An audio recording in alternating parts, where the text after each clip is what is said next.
That sucks. Can we start over? Oh, man. Sorry about that, guys.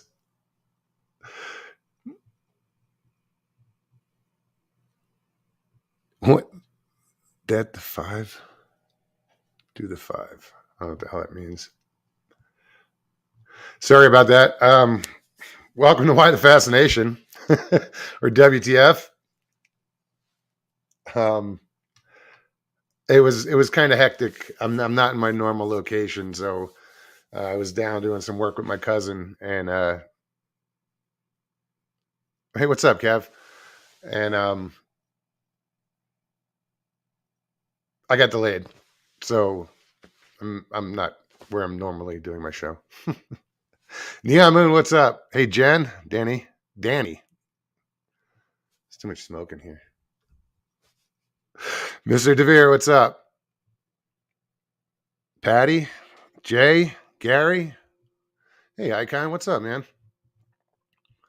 Who else we got in here? I know I'm missing somebody, like Mr. Lee. Pussy. Hey, Bill, what's up, man? Mopar Bill, good to see you. Yeah, my voice is a little rough tonight. I don't know why. It's been something I smoked.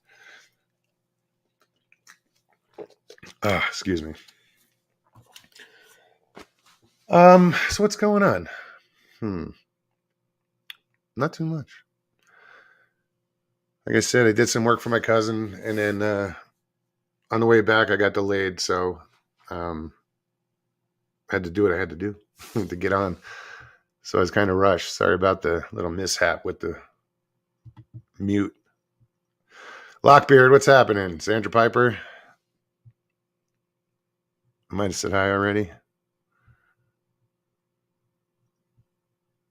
I think I got everybody.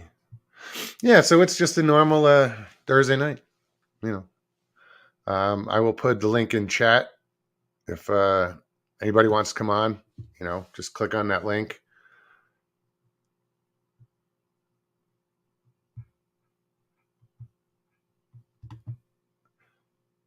As soon as I copy it. Yeah, I don't know why I sound so hoarse.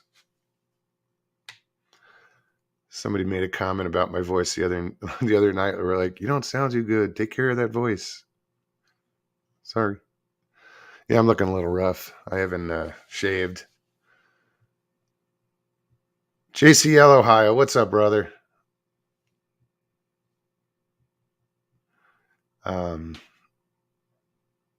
Yeah. You get what you get. Rough looking, rough sounding. Oh. So, Charlie, what's up, man? Good to see you. Howling Underdog Films. Hey, Kevin, why don't you come on, man? I saw you in here. If you're not doing anything.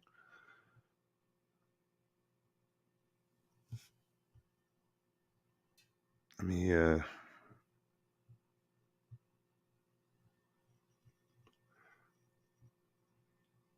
icon. Oh, Isaac, what's up, brother? Amy, how are you?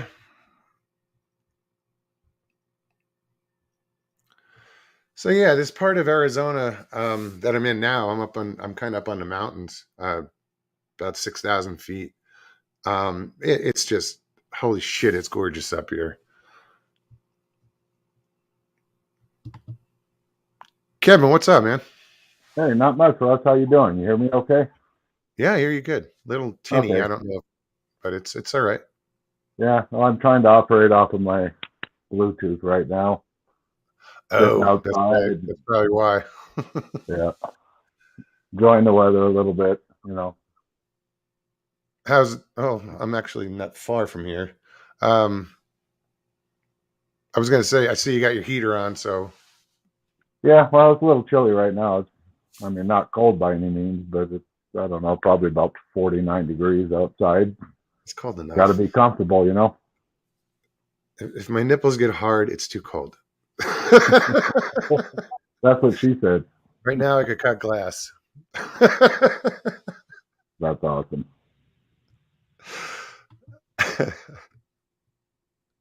Oh, what a crazy day.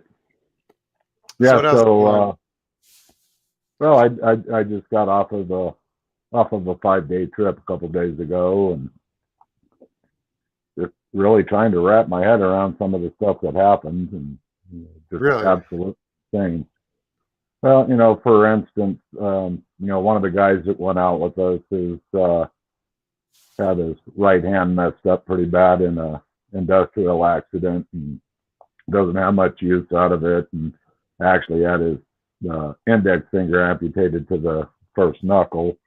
Oh, jeez. And but he wanted to go out, and so I told him, yeah, well, come on out, and I'll bring the big tent, and I'll bring you a cot and a sleeping bag, and I'll cook food for you and make coffee, and we'll just have a good old time.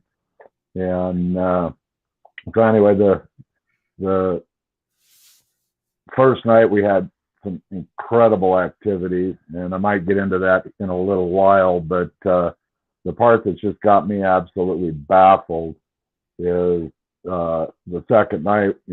We got done with our night sit and decided to call it a night. And so we got in the tent, and I had the heater on in the tent, and that was the only ambient light we had. And he looks at me and goes, "Are you fucking with me?" I'm like, "What are you talking about?" He goes, "Did you put this rock in my sleeping bag?" I'm like, "No." And so he holds this rock up, and I could vaguely see the shape of it. And I said, "Wait a minute, let me see that."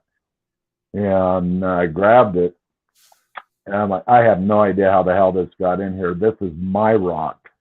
It's a rock that was gifted to me back in 2017. And it's a pretty unique stone. It geologically does not exist up on top of the Mogollon Rim." Oh, really? But yeah, but it was in my truck in the cup holder. It never leaves the truck unless it's in my front pocket. And it was in a sleeping bag. And he slept in there the night before. It wasn't in there. He took a nap that day. It wasn't in there. It was in my truck. He had no idea it was in my truck, let alone where in my truck it would be. But it ended up in his sleeping bag. So it's like, how the hell does that happen? And just completely baffled by it. No shit.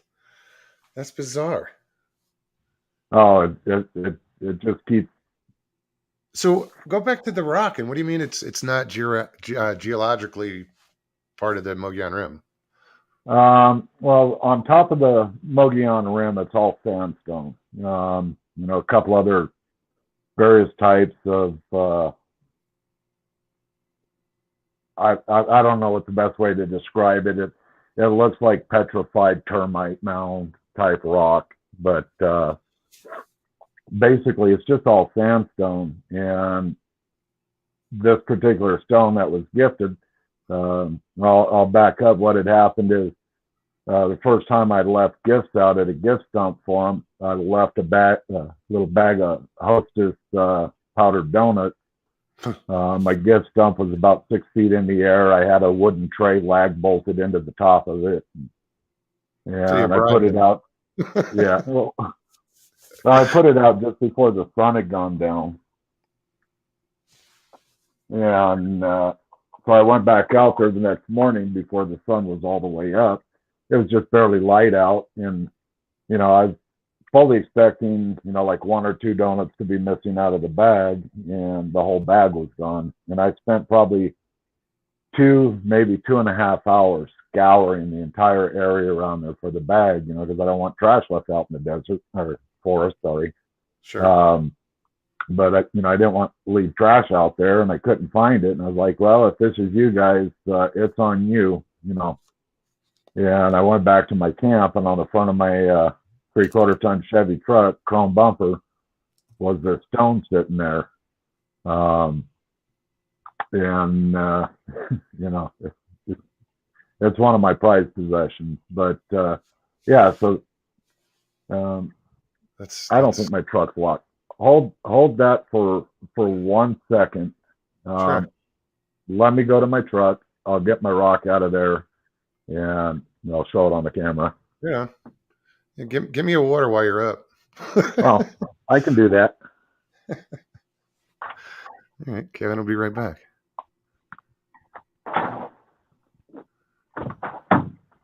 Let's put him backstage for now. Oh, yeah, that's weird. How the fuck does a stone get into a sleeping bag? Sorry, uncomfortable.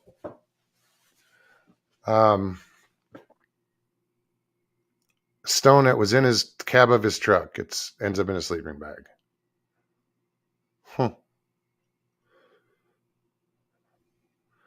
I mean, either he put it there or something else did.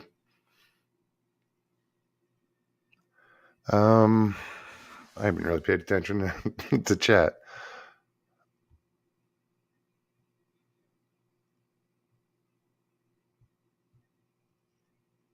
Hey, what's up, Blackbeard? I don't know if I said hi to you, buddy. Hey, Ms. Dill, how are you? You missed the great entrance when it was all muted. I started the show muted. Where the hell is Kevin with that water? Damn it. Oh, thanks, man. Ask and you shall receive. What's up, guys? Yeah, let me move over All so right. you can get in the picture. Yeah, we're just playing around a little bit tonight, so. This was a pit stop I made today. Yeah. But anyway, this is the rock. It's got kind of a worn out edge on it. Oh, I gotta go the wrong way. And this was taken out of my truck and put in the tent. Sorry. So, you tell me how that happened. And it's rounded, so it's a river rock. Yeah. It looks like a river rock. And didn't come from up there. No, there's no rivers up there. But yeah, this is the gorgeous area I was talking about. This whole area, Strawberry and Arizona, where we're at 6,000 feet.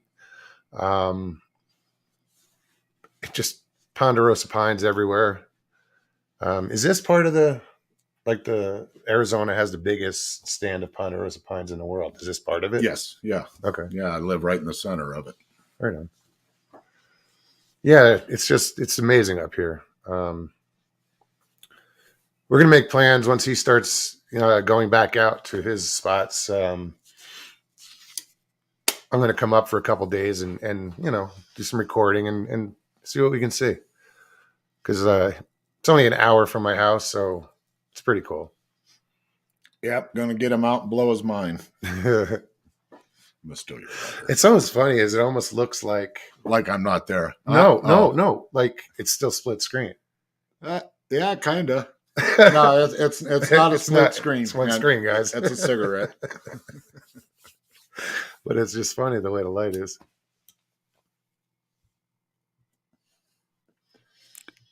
Well, it's good that the light's that way. It's not seeing the cluster in the back. Yeah, right. Yeah, but like I said, that I'm still trying to wrap my head around how they got into my truck, got the rock, got into the tent, put it in a sleeping bag in the middle of the day, because he took a nap. I don't know, somewhere around 1:30, and he was out for about an hour and a half. That's bizarre. Yeah. Welcome to my world. Yeah, he's got some fucked up stories.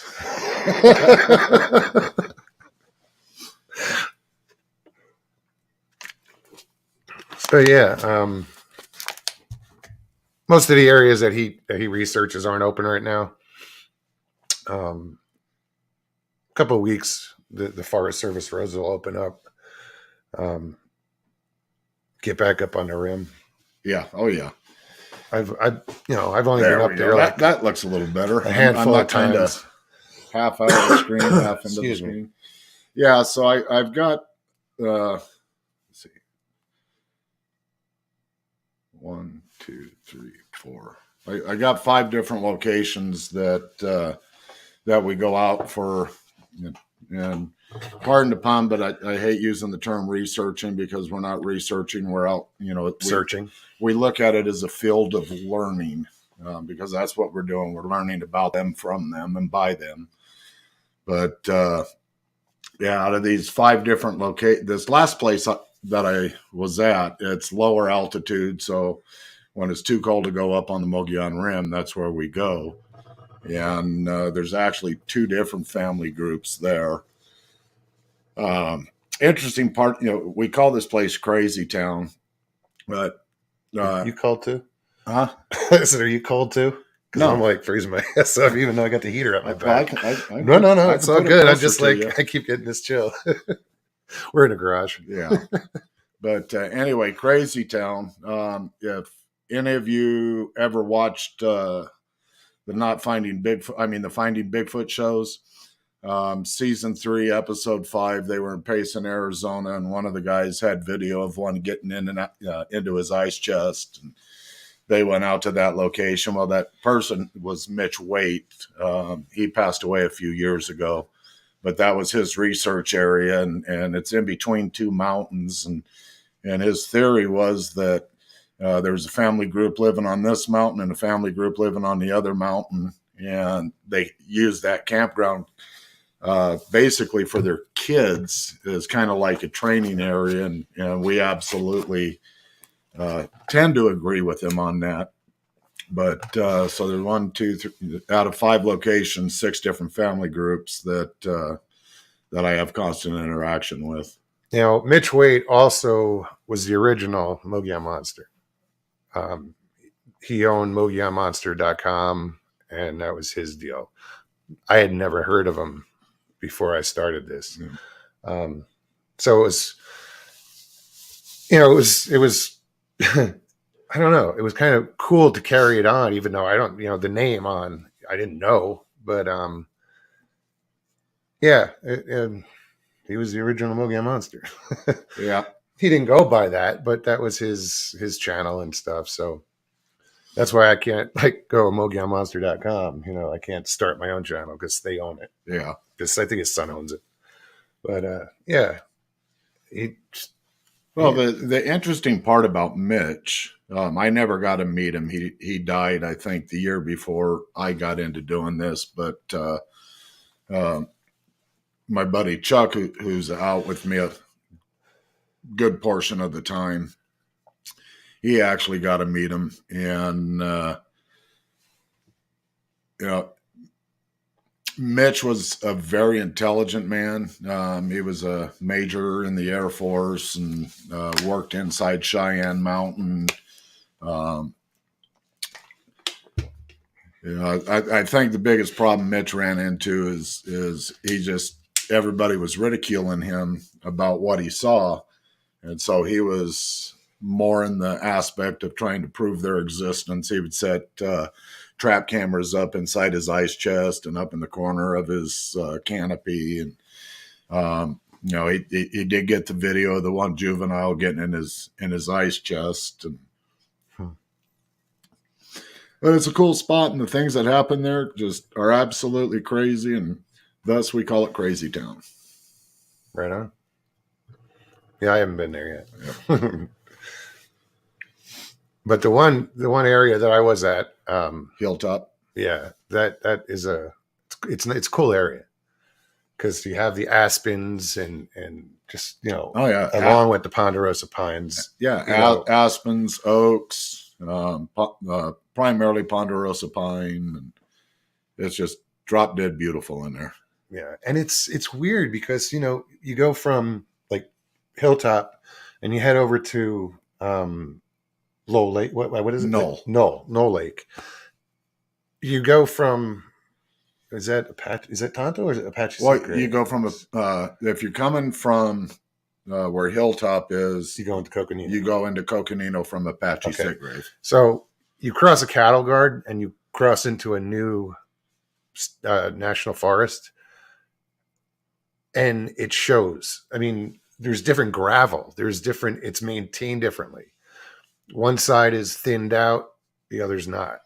It's weird how it does that. They do that. Yeah. I don't know if you ever noticed. Yeah. Well, it's they just what was it? 2.5 years ago, 3 years ago, probably 3 years ago. The Apache Sitgrave side, they finally fixed the road. It was really bad, and had a lot of sandstone in the road. And they come in with big equipment with these spikes on it and big drum, and it would spin, and they ground the road down. And then they did some type of a sealant on it to help preserve the road for a while. And Coconino side, they haven't really done anything like that in there yet. Coconino National Forest is huge, and funding, and that's clear over on the east end of it. So it's kind of the forgotten part of the. It's the redheaded stepchild. Yeah, it's the Flagstaff area gets all the money, and everywhere else in Coconino just kind of sucks it. But either way, it's all beautiful. Yeah. It's just that it's weird how you can go from one national forest to the next just by crossing a cattle guard, and it all changes. Oh yeah, the management of it. Yep, it's cool. So yeah, so we'll be getting out one of these days. Being this close, since it's an hour before when we'd have to. It was, how far was it to? What did it take to get out there? What, the hilltop?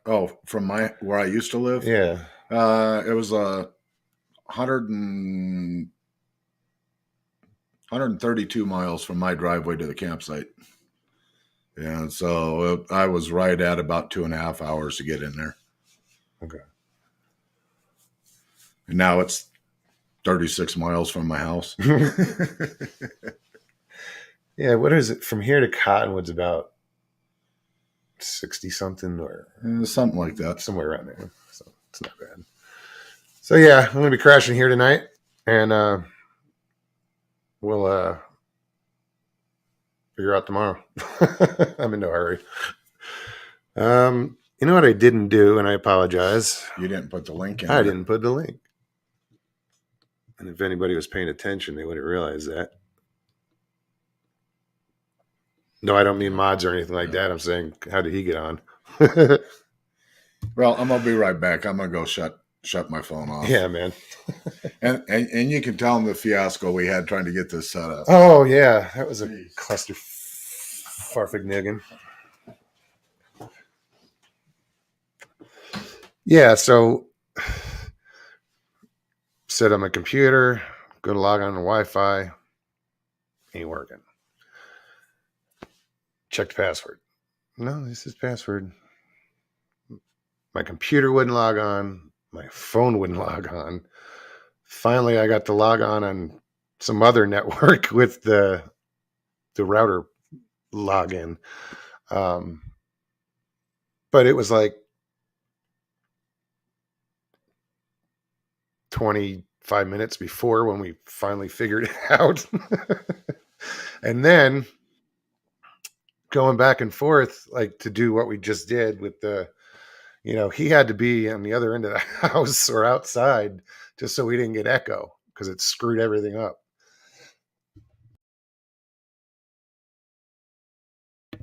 Excuse me. But yeah, it was good to stop in and see Kevin, and he offered to put me up. So I said, sure, you want to do a show? And these little stupid little tricks, they last minute, hey, let's do this. And move over a little. Yeah. Hey, I brought my dentatus. So who haven't we said hi to? Seven Pearls, how's it going?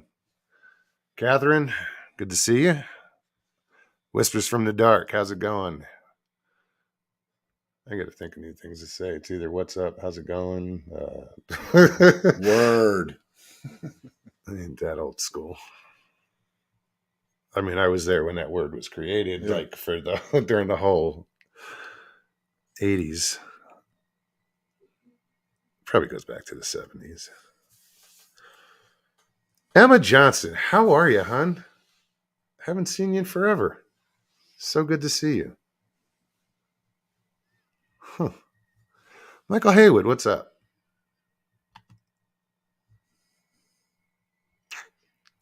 Let me see how Richie. There he is. This whole camera thing of yours has got me screwed up because I'm sitting on his right. Yeah, I'm looking it's at the reversed. screen and he's on my left. And I'm like, well, what's really screwed up is when you're on split screen. Yeah. And both sides, it's either, it's the opposite. Oh, yeah. So if you're going to point at him, you got to point the other way. Crazy. So yeah, guys, link is in chat. Anybody wants to come on, join us? Put it in there again. I'll spam my own chat. I don't care. Hang on a second. Hold on a second. Amy's going to come in again. I guarantee it. Cool. Nah, No.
I muted myself again, huh?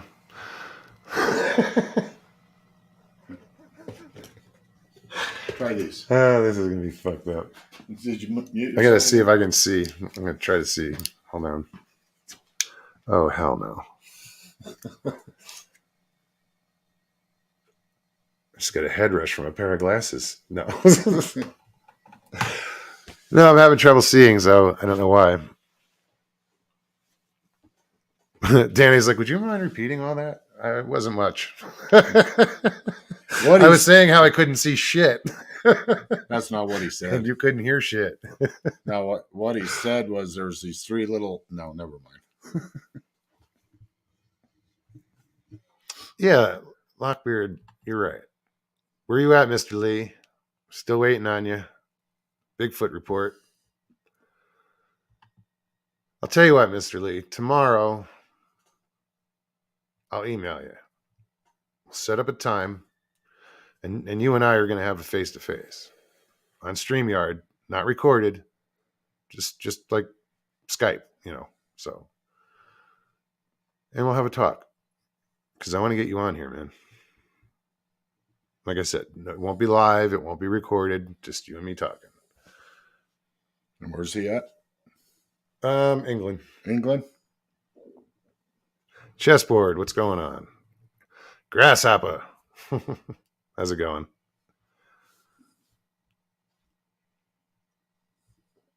It was good. Graz came on the other day. It was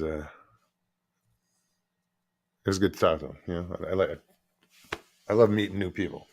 Oh, absolutely. That's one of the funny things, when we're out on site. I might have bashed on your floor. I ain't worried about it. I do it all the time.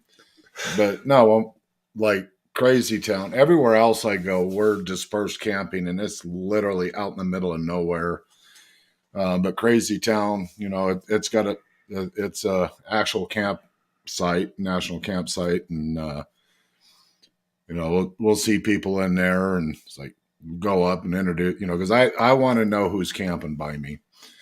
And, ask them, you ever have anything weird happen? You ever camp here before? And, yeah. Will they ever have anything weird happen? Well, as a matter of fact, That's usually how it goes. And it was pretty funny this time.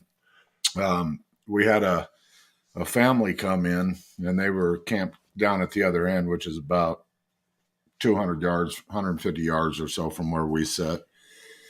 And next morning went out for a walk and ran into them and was talking to them, introduced myself, and they'd never camped in this spot before. And I asked if I'd ever been here, and I spent a lot of time here, and told them why and what I do. And the husband, he's like, oh, I absolutely believe they exist. And let me tell you what happened last night. And he had gotten up about 2:00 in the morning to, go outside the tent and relieve himself. And lo and behold, about 30 yards away from him, there was a figure standing there. We're under a full moon. And yes. Yikes. Yeah, so he had a night sighting. And I told him, that if you want to know more about the subject, come on up, and I'll tell you what I think I know. And but I had things to do, and he's up there with his family, and so I said, "You're here with your family. Go do what you're going to do, and if I see you later, I'll see you later. If not, have a nice day." And see, now I would have been like, if you ever want to contact me, here's my email address. But no, that's me. I've had so many people. Matter of fact, one of the guys in the group was pretty. This is a funny story. So the first time I went to Hilltop, I had my grandson with me, who was 15 at the time, and Chuck was supposed to meet me up there later that day. And I pulled into the area, and clear down at the other end, there's this Class C RV with a big cargo box trailer and a couple quads. And I was like, shit, I want this place to myself, but the forest is free. So, it is what it is. And I finally decided, I'm going to stay instead of go to one of my other locations, and got my camp set up. And Chuck pulled in and asked if I'd gone over and talked to him yet. And I said, no, I was kind of waiting on you. You want to go? And so him and I walked over there, and my grandson stayed at camp, and they were packing up. And as we got kind of close to them, they looked up and was like, oh, who are these freaks coming over here? And, I introduced ourselves, and, typical thing we ask everybody, you camp here before? And he says, yeah, we've been camping here for 25 years. Really? Do tell. And you ever experience anything weird? And, kind of jokingly goes, what, like Bigfoot or aliens? And yeah, like Bigfoot thing. That's what we're out here doing. And so we talked to him for a little bit, and like, no, I don't recall anything weird ever happening around here, which is typical response we get. It's either that or I've been hunting in these woods for 25 years and I ain't seen shit, so they don't exist. Yeah, but where I was talking with Rob, and Chuck was talking to his wife Kathy, and just out of the blue, Chuck, he's talking about things they do that are real subtle. And out of the blue, Chuck says, like maybe you found a flower on the seat of your quad, and the two of them turned heads and looked at each other and then looked at us, and it was like, there's no way he could have known that. And I guess about 18 years ago, they kept having flowers put on the seat of their quad. So that just blew them out of the water. And a couple of weeks later, they contacted me and wanted me to come over to the house and talk to them some more, and can only imagine how their conversation was on the way home. How the hell did these guys know the flowers got put on the seat of the quad? Well, here you go. Mind speak.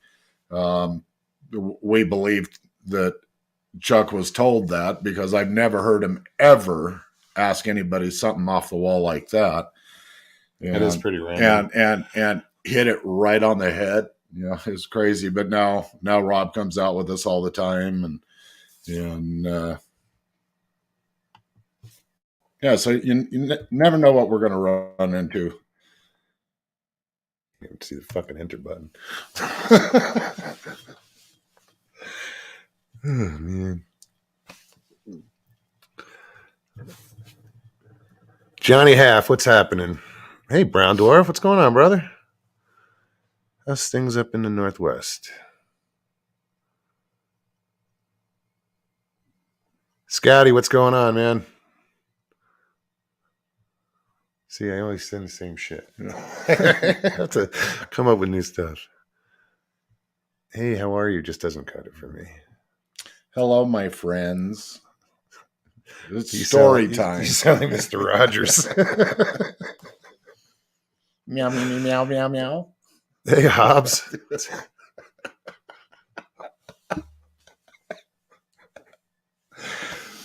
Wow. So, some people get it. If you're 40, you don't get it. Ding, ding, ding, ding. They would get like Eddie Murphy's version of Mr. Rogers. Right. It's a beautiful day in the neighborhood.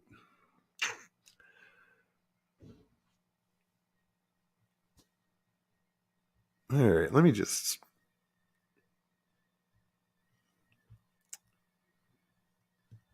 Danny Justice, I say greetings from South Carolina.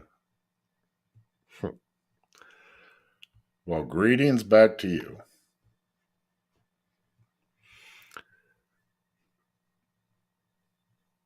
Johnny says, what? I'm what? I'm trashed? In transit. Oh, right on. Yeah. Get off your phone, dude.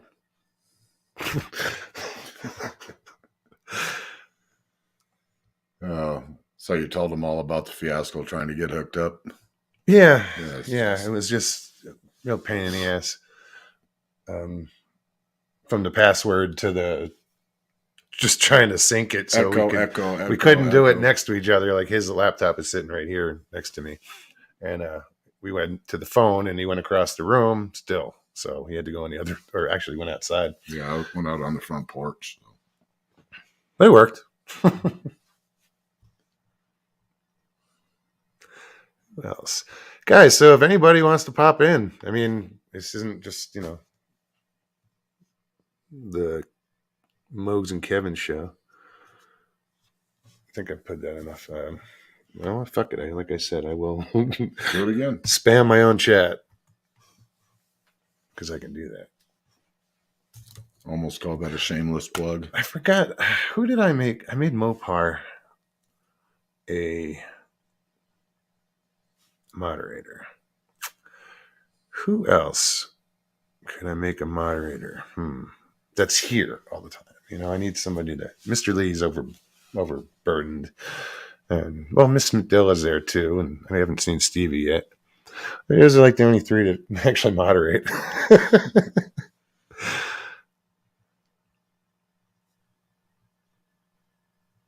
So, who doesn't want to be a moderator? Raise your hand. No.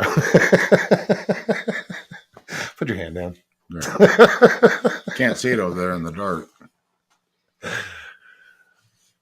Yeah, I'm always off in my own world or out in the middle of the forest, so I can't do it. You wouldn't want me to do it anyway. I'd miss everything. No, I'm just kidding. Miss Dill says, Mogs, keep posting your link. Miss Dill must be on strike.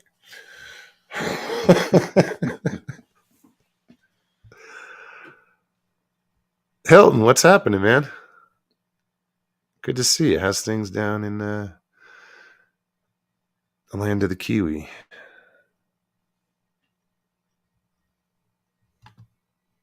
It's obviously 420. No shit, huh? I was in the sun all day, so blame it on that. Yeah, it's probably about 84 down there where you were. Tomorrow it's supposed to be like 94 or some crazy shit. Yep. And then, what is it? Wednesday, I think it is. Tuesday night, Wednesday, we're supposed to get snow up here. Really? Yeah. Rain and snow. That's just a big fucking tease. I know. It's like I'm dangles, spring in front of you, and then it's like, nope, well, can't have it. I'm ready for it all to be over because it's time to load up the beast and get out in the middle of nowhere and go do what I do. And when he says middle of nowhere, it's middle of nowhere. Yeah, just an idea. It's almost a 10-mile round trip for me to go make a phone call. Just to drive where I can get signal.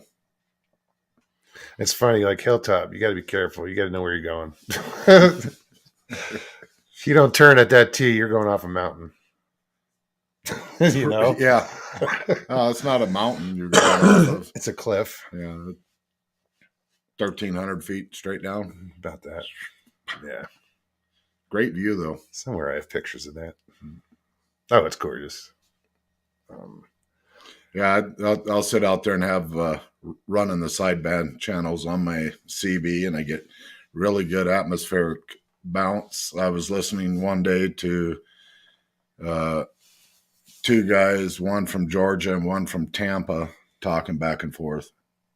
On what? On my CB, on the sideband channels. Oh. Huh. What are the sideband? How do you get those? Well, your CB's got to have that option. Yeah. Okay. Is it a higher or lower frequency? I mean, what? I'm not a radio guy. Just fucking with them.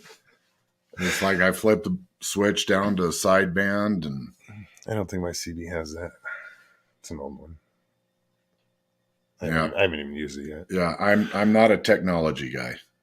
I can tie my shoes, and that's about it. Hey, I made it this far doing this shit. It's amazing. It's all self-taught. It's like, what does this button do? Ask them into shit. Go back to some of the first shows I did. You know how many times I like pushed the wrong button, shut the show, ended the show, and they're like, "Oh shit!" and pop back on, and they came to expect it.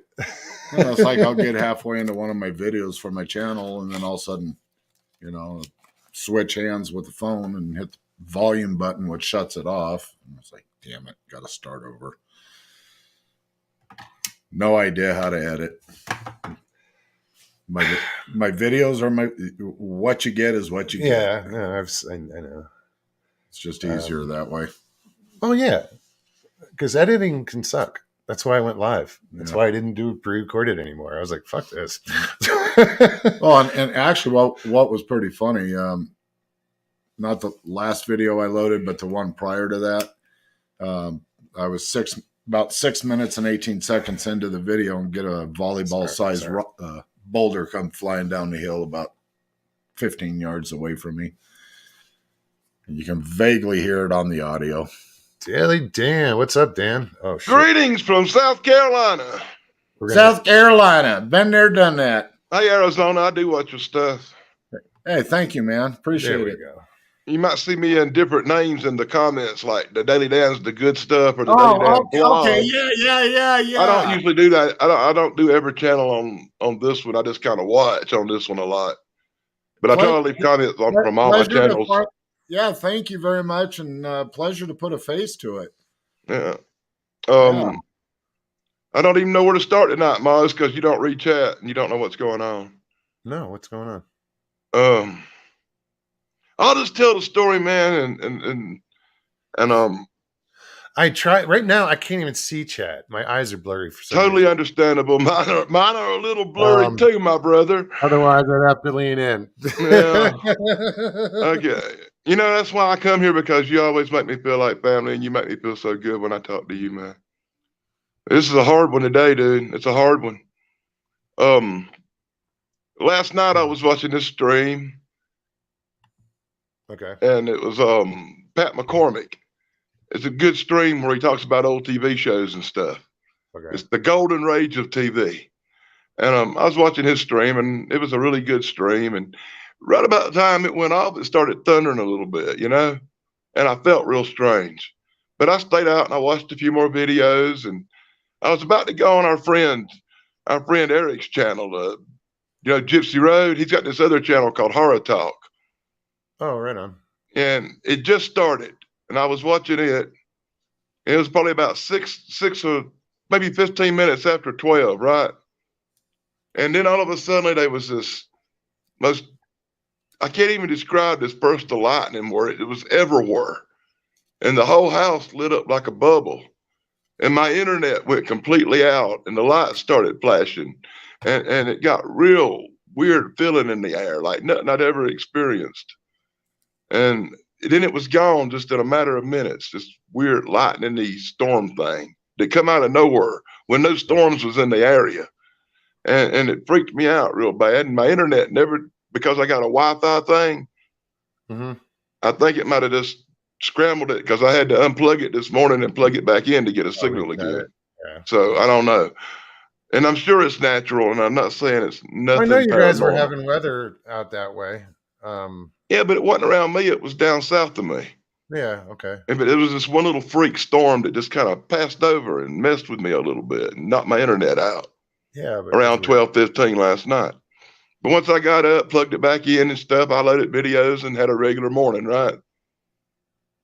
I went on my friend Warhorse's live stream where I was actually on there like I am with you talking to you on his old fart channel. And I'm actually on the live stream talking to him.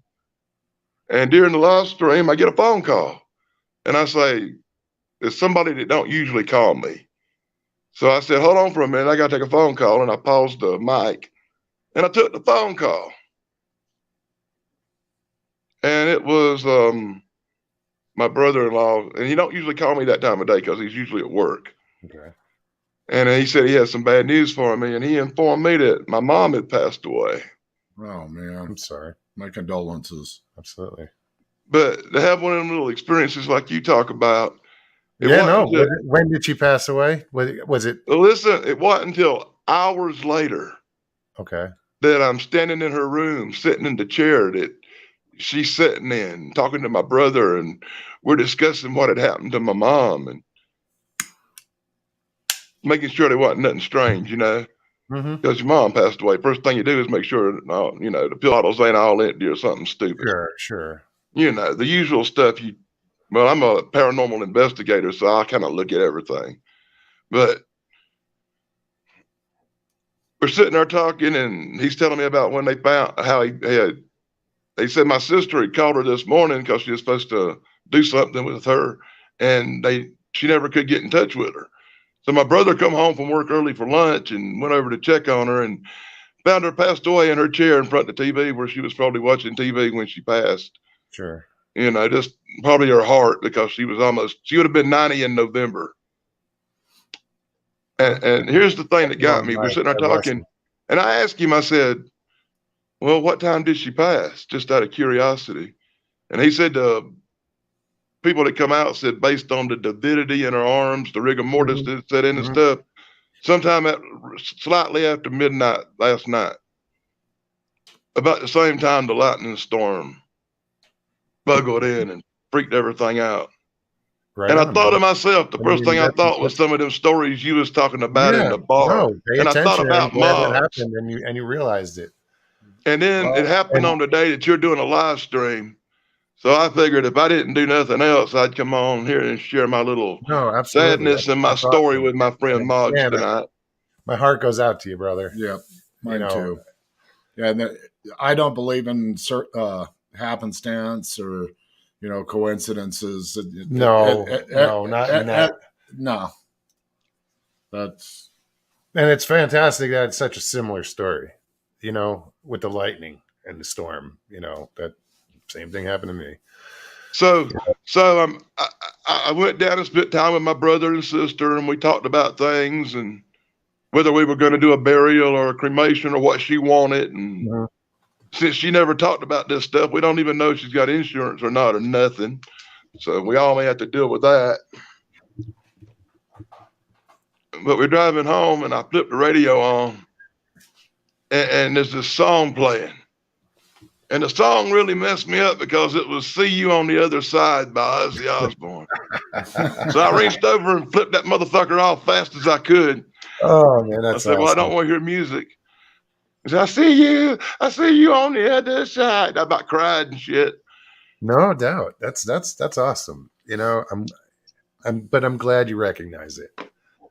I wouldn't have recognized it if it hadn't been for Moggs. You're going to recognize it from now on out. I mean, I know you're do Bigfoot Look, I do Bigfoot investigations and stuff now. When I was young, my mom, we did the little ghost investigations. She actually took pictures for the Warrens at one time. Ed and Lorraine Warren, them famous people. She took pictures for them before. Okay. So she was into paranormal stuff. So she used to take us when I was 7, 8 years old to haunted houses and go on ghost hunts and try to get pictures of ghosts, because she was a photographer.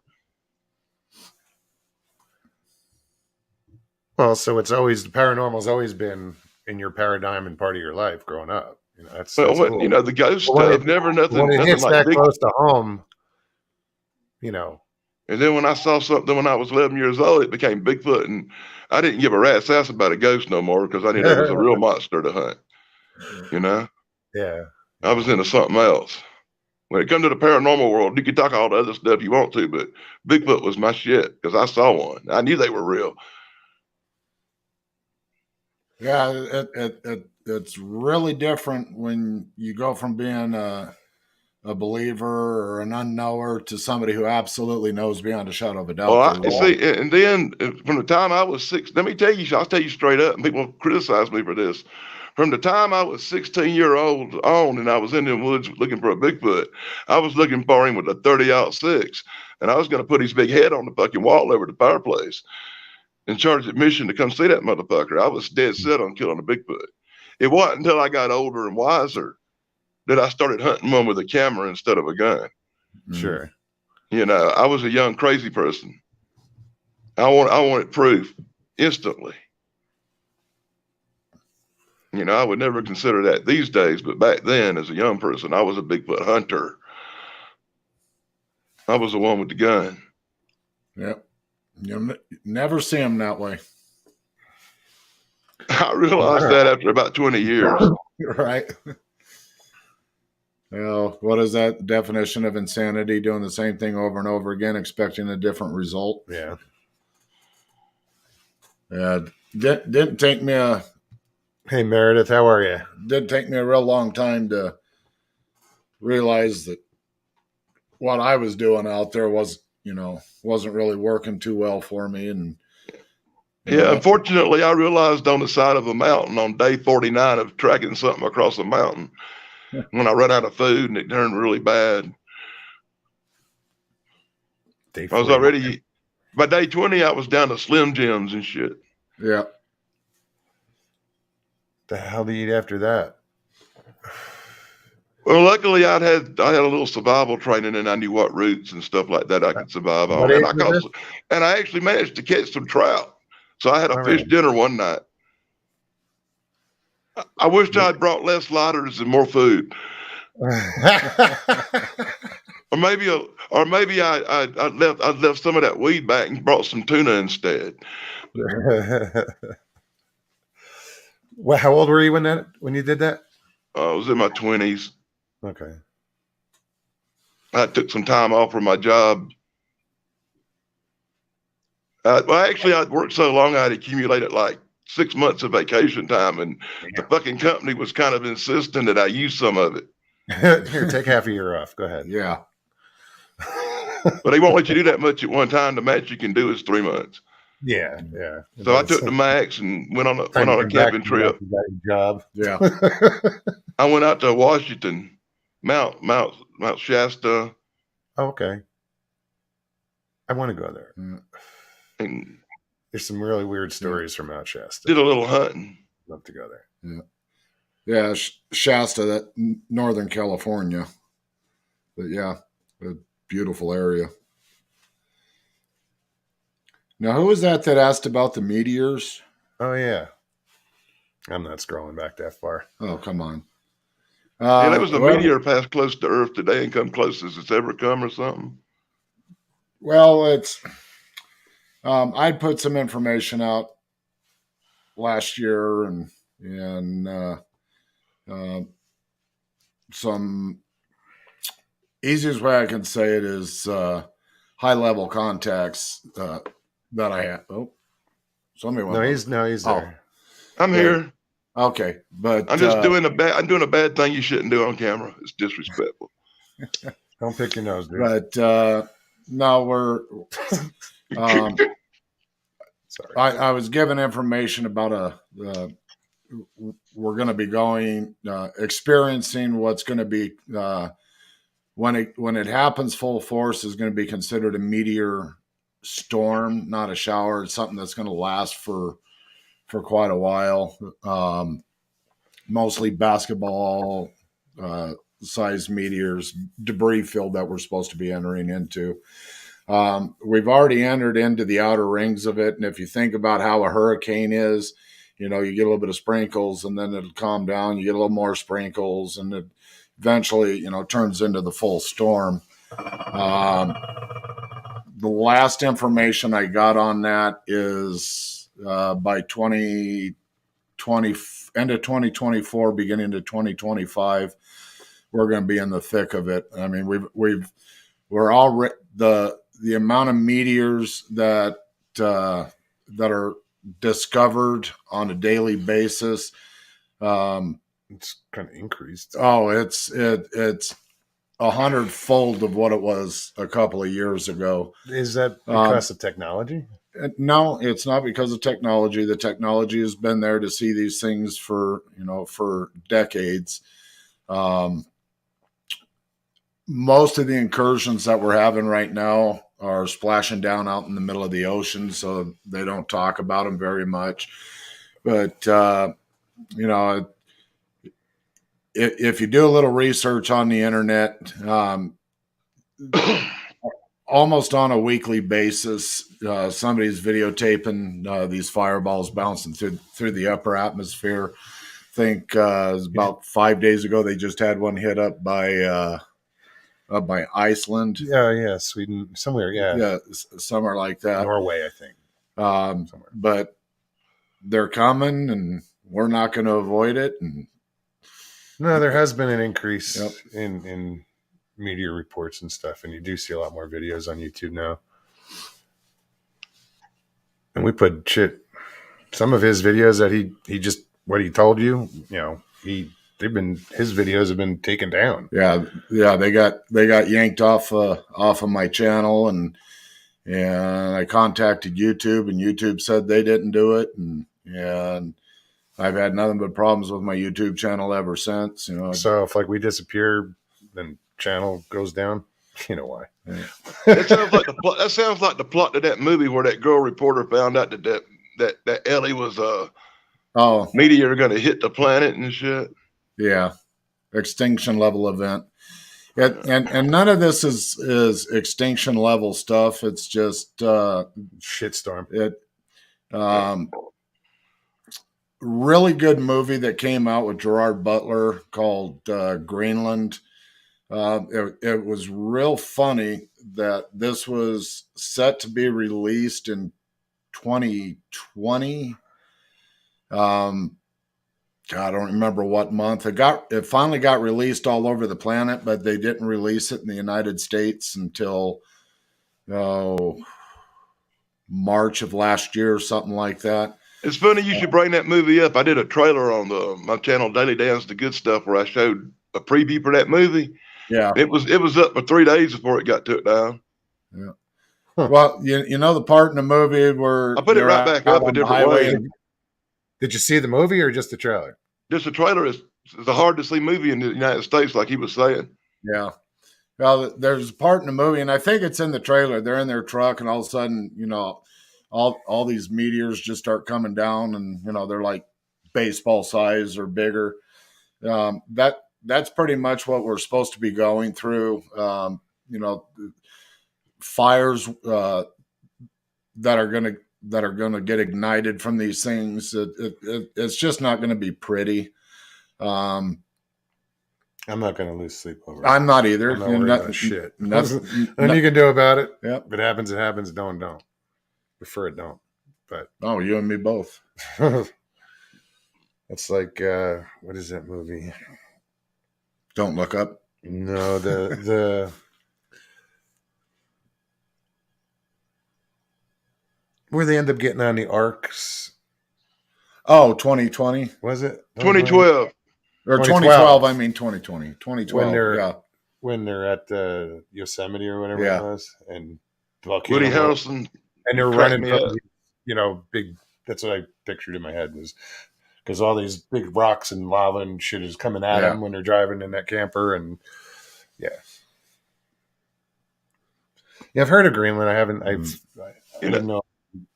Out So in state. Arizona, let me ask you a question real quick. You Shoot. see on the news all the time about these houses that they say blow up with gas and whole neighborhoods that get took out by gas explosions all the time. Meth Or lab. what do you think about the possibility that them are meteors hitting them houses and they're covering it up, saying it's gas explosions and stuff? It's either that or lava intrusion. The magma fields all around the planet are on the move, and it could be the lava getting closer to to the surface. I think that's what a lot of California wildfires are being started by, is either lava, the ground heating up to a certain point to where fires ignite, or meteor strikes, small So I ones. start to say it'd be highly more likely that a meteor strikes than lava everywhere heating up all at the same time. And more than likely, it's a fucking hiker smoking a cigarette or flicking a cigarette or a careless campfire or something like that. But no, it's theory. Yeah, that's all it is. Swag, scientific wild ass guess. Yeah, exactly. I see. Hoosier Squatch. What's up, man? Sharon Guy. I was talking about you earlier. Not here though. Sorry. Well, it was all good. I promise. I was going to say none of it was good. It was all good. Would you shut up? No. Just kidding. See who else is in here. I guess I can put the link. Yeah, link it up again. Hey guys, link is in chat. If anybody wants to come on, join us. It's plenty of room. What are we at? Shit, we've been on here an hour already? Holy shit. Wow. That's good weed. I know I usually wait till later to come on, don't I? Yeah, what do you call yourself? The main event? The main event. But I figured this time I'd be the whole freaking show. Yeah, you know what, dude? I'm glad you did come on and share that. That's a hell of an experience. I kind of had to for some reason. No, yeah, man. Because I wouldn't have caught the little subtleties or nothing if I hadn't been for hearing your story and kind of started looking for stuff like that. Pay attention. That's I'm glad that's how it's starting for you. I mean, it's an ending, but it's a beginning. Also, I want to tell you face to face, I am a professional mod and I do that and get paid for it on other channels, and I would do it for free for you because I think so much of you. Because Mr. Lee kind of sucks as a mod, but I bet he hadn't put my links in the channel hardly at all. No, Mr. Lee has been a mod for a long time now. I give Mr. Lee a hard time because he's such a pussy and won't come on. It's all right. But I gotta remember. I gotta email him tomorrow and get him a link and we're gonna. He can do this shit. Not even have to show his face. I know, but he's stage normally fright. I would do that too, but tonight I just don't really give a, that Tourette's. I don't give a fuck. Yeah, but you never use you're always you don't turn your camera off normally when you're here. Jimmy Crack Corn. So it's only the new people, like certain people. Just I don't know. It's like a new phase. People don't want to see their face. I'd rather do a face to face than not see anything. What the fuck was that about? I was just showing my face. Oh, camera survived it, so we're good. I'll be honest. I go on a couple of streams where I don't show my face as much as I do on here. This is like home stream. Every once in a while, I'll go on pop on someone's show, but everybody else's cameras are off. I'm like the only one, like, showing my face. That's happened to me before too. What's that? That's happened to me a few times too. I don't mind, But I appreciate it. I was feeling kind of down and in the dumps till you come No, on and you was muted and I got a good laugh. Twice. The second time, all we heard was you say something about somebody named Amy, and then all of a sudden it was like you meant to mute that part. That Amy's going to come on again. Amy likes to come on. So Dan, what's the craziest Bigfoot experience you've ever had? Craziest Bigfoot experience I ever had that almost wasn't, or I'm not sure of, or a real one. Because I only had 2 real Bigfoot experiences. I can say for sure that I saw a hairy ass man creature. You know, the rest of the time I saw something, but I'm not sure what the fuck I saw. A shadow or something that looked like a creature, or 100 miles away, or something looking over a fucking fence that I'm still not sure about to this day. You know, it's just so hard to put a finger on it. I've had so many experiences.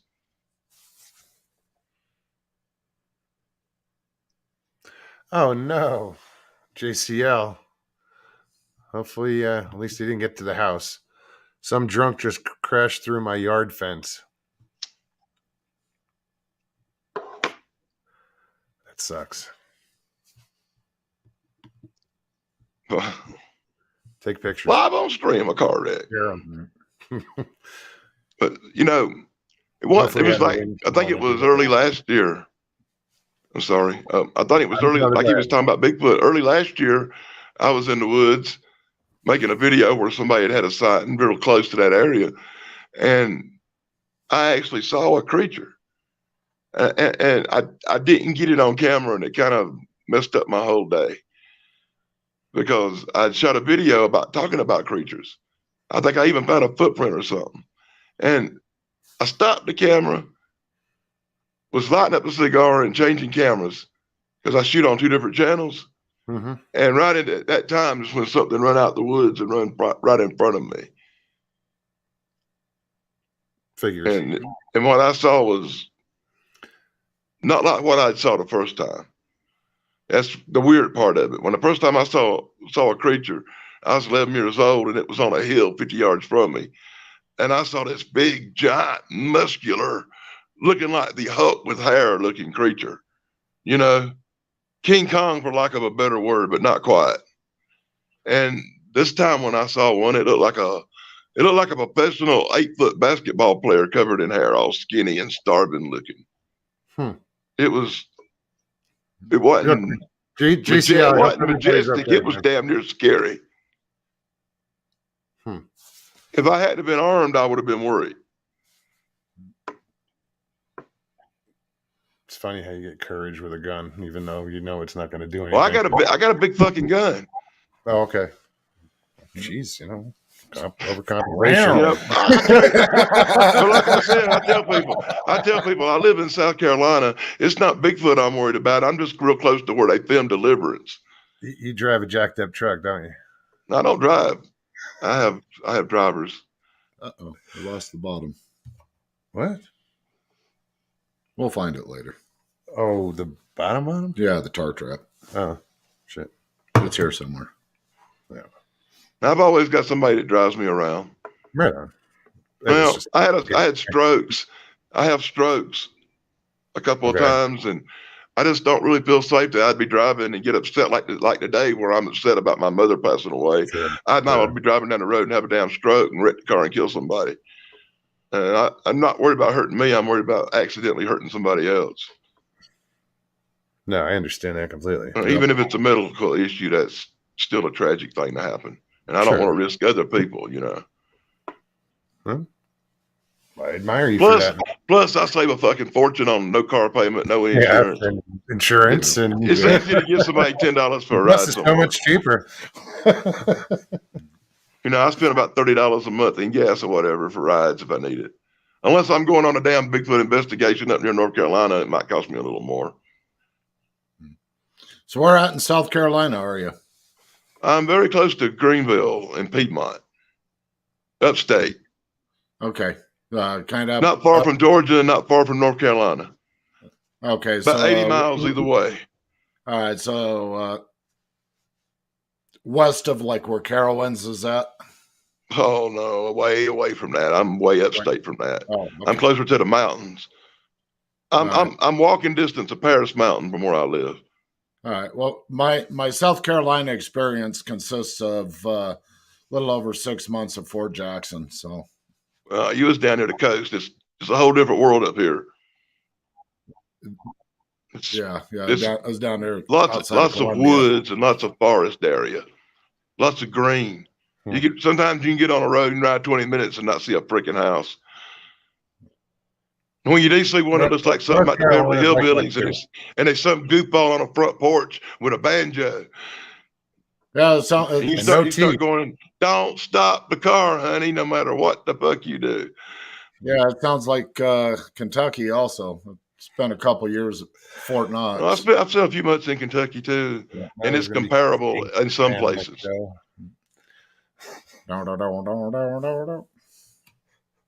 It's very comparable in some places where I live. I live in a real rural area.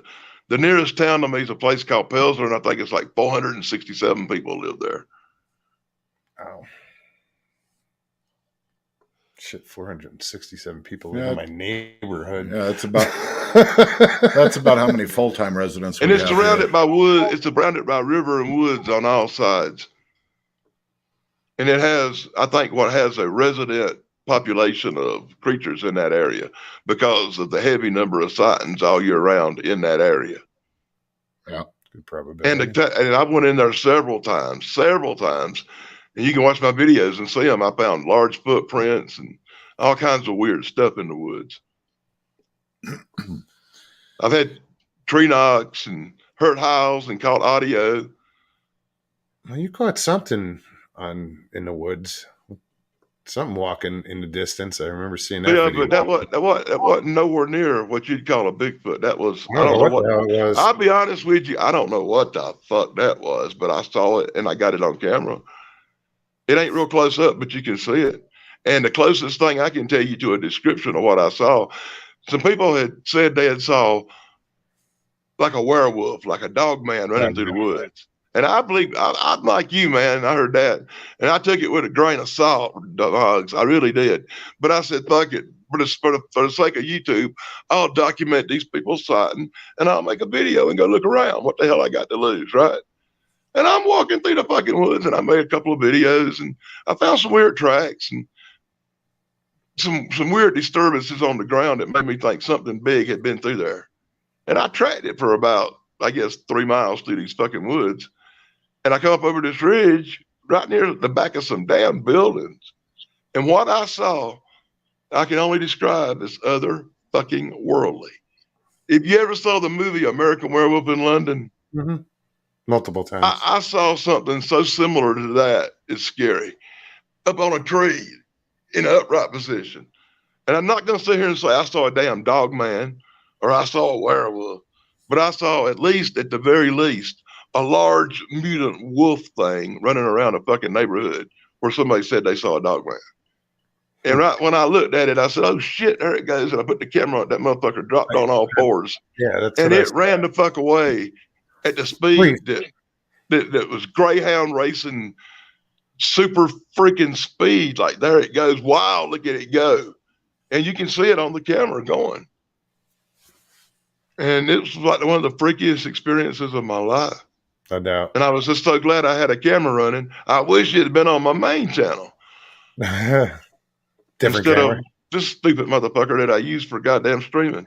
And I put up this is like the channel I do the side videos on. I do videos for my main channel where I do investigations. And while I'm there, I take this camera out and I'll shoot 3 or 4 more little side videos.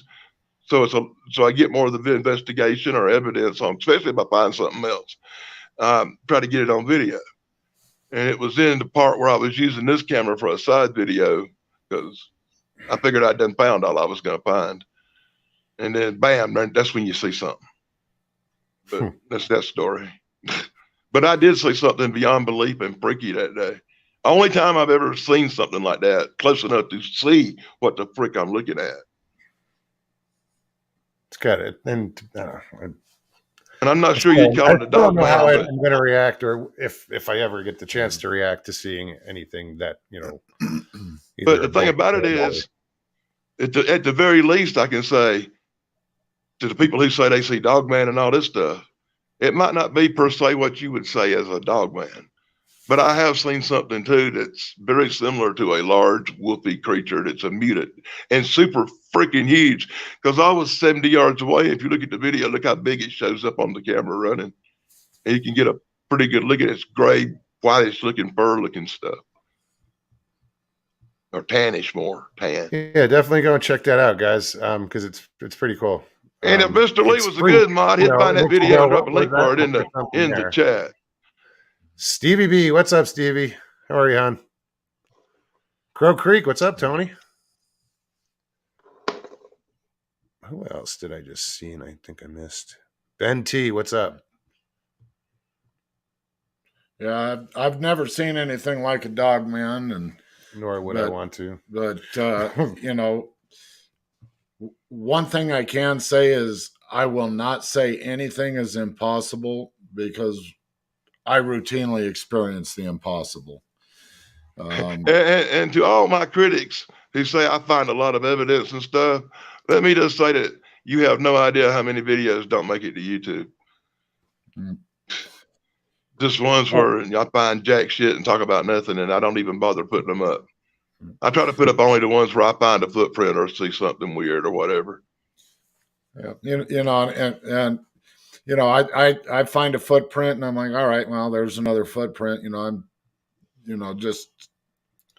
Well, you got to realize on the average, I go on an investigation. I shoot 30 videos. And out of them 30 videos, 2 or 3 on one channel and 4 or 5 on another might make it. But there's several of them that don't because, well, nothing really happened and it wasn't really interesting. You get a lot like that. Yeah. I'm not out looking for evidence. It's like somebody going to look for evidence of a dog. As far as I'm concerned, it really, it ain't about the evidence as much as it is documenting what people around here say. Because even though there are a few police reports you could access, most people climb up and will not fill out the police report and make the report about what's going on.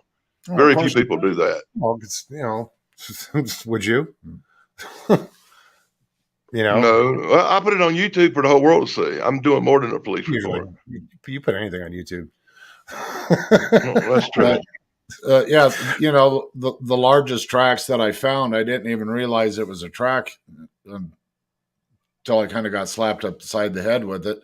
At first I found some indentations in leaves shaped like footprints. Where something so what it was you have a leaf covering. And then you have what looks like footprints going through it. And it took me 2 or 3 times. And I do tracking. I'm a tracker. I ain't no 3rd generation tracker like some people might say, but I am a tracker. I know how to track real good. And it took me a little while eyeing it to realize it was something went through there so heavy that it pressed down to the wet ground under it and made the leaves wet. And that's why you could actually see the wetness of the footprints through the leaves. And tracking in leaves is really hard because it's hard to find a footprint. Mostly you get as a disturbance. Oh yeah, well, because the isostatic rebound with the you get a bunch of brushed up leaves. You can tell something went through, but it could be a herd of deers or a cow or anything else.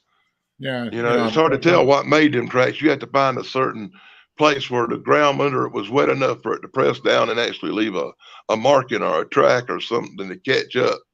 That little eye for that. Yeah, and the tracking world, we call that spore. And once the ground rebounds and you can't really see anything anymore, pressing down on the ground, you can actually feel where the footprint actually is, even though you basically can't see it because of the leaf cover. I've been doing tracking for a long time. But yeah, the biggest track that I come across, though, 10.5 inches across at the toes, 23 to 24 inches in length. It was hard to determine where the end of the heel strike was. And I got to see that individual once, and I'm telling you, he was huge. I saw him at a side profile. He's about the barrel of his chest, from the front of his chest to his back, is about 3 feet thick, and in excess of 11 and a half feet tall, probably 1,600 pounds, somewhere in there. Going through the trees, making no more noise than a butterfly. Damn. That's big. Yeah. Well, Chuck's like just over 6 foot tall. I think he's 6'1". Yeah, when we did the recreation and I put Chuck in the same spot where he was at, my jaw hit the ground. I mean, I knew how big he was because I could tell because of the trees that were behind him. But you didn't realize you could put a 5-foot woman on top of his shoulders and Yeah. damn. That's big. Do I really want to see one? You'll never be the same. How much worse can it get? Don't ever ask that. Dude, I've been there, done that. God, No, I still, they say be careful what you wish for. I know, but I still want to see it. I want to know for myself. I don't need to record it. I don't have to film it. I just want to see it. Like I said, that worked out. I want to record the fuck out of it. I want a big long video. I want him to bend. I want him to bend over and give me a Bigfoot moon. If he blows you a kiss when he does it. Bend over. No, I'm just trying to understand who and what they are and learning from them. I gave up on. I've read all kinds of books and used to listen to all kinds of channels and that, and just the amount of activity that I have and the level of the activity is just it's beyond words. And that's why I put my technology away. The only type of technology I use is an audio recorder. I run audio every night. Let Russ listen to some of it. Spoken language. They have their own language. You have to understand they are way smarter than we are. They are extremely intelligent. If you treat them like a dumb ape, you're going to miss out on so much stuff. My Native American friend. I have a lot of Native American friends. I grew up with a guy named Gary, and he was a Native American child, and his dad was a chief in a Cherokee tribe, one of the sub-tribes of the Cherokee Nation. And his dad was actually a chief. And his dad and his grandpa were real old. And they would take him and his brothers and a few other of the neighborhood kids on these big camping trips where they'd take us up in, this was when I was 8, 9 years old. They'd take us up in the mountains and teach us tracking and hunting and setting snares and fishing and all kind of stuff they said we need to know just in case. So I'm real familiar with about anything you can think of that's hunting, tracking, or any kind of tracks. I can track about any animal. Tell you what made that track. Right on. Track down dinner. I ain't like that country music song says. You can catch catfish all day and hunt deer for meat and make your own wine and stuff. The country boy can survive. And I'm from the fucking deep South, brother. Yeah, you are. You can't get no much southern than South Carolina. Hank Jr. Great song.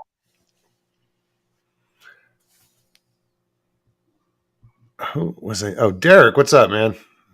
So your mom let you come out and play. You laughed. Did you look at the comments? No. My last show. Sorry, Derek, had to do it. I only catch shows here and there. Killed by Bigfoot. What's happening?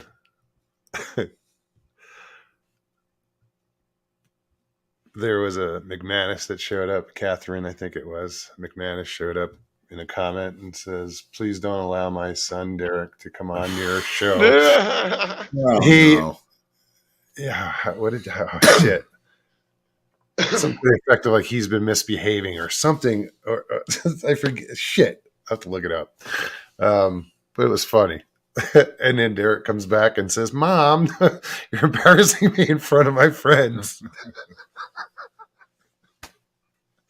Oh, shit. That's awesome. I was like, oh, shit. Now I want to know if this is really his mom.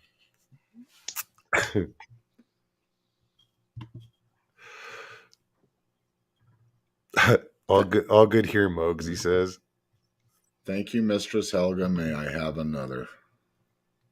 I'm sorry about that. I just had a moment, dude. That's all right.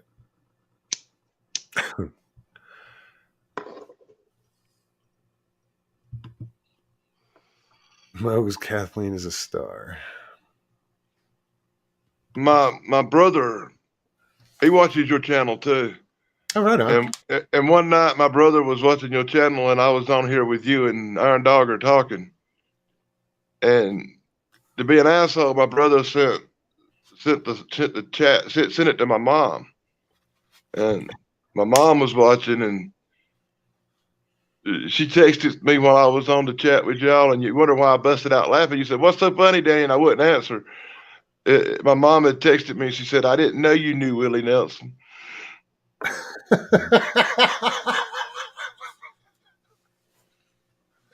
I actually did that for Halloween one time. I just braided my hair. It was longer. I like Mr. Lee's comment.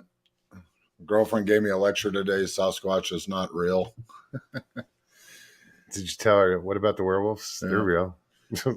Well, I laugh about that, because when this all first started for me, I'd come home from a trip and I'd go to my wife, "You won't believe what happened." And she'd just look up at me and kind of roll her eyes because she thought I was losing my mind and going batshit crazy. And I finally got her to go out with me. And I went out a couple days before she did. And she got up there and, showed her footprints and, various things that had happened.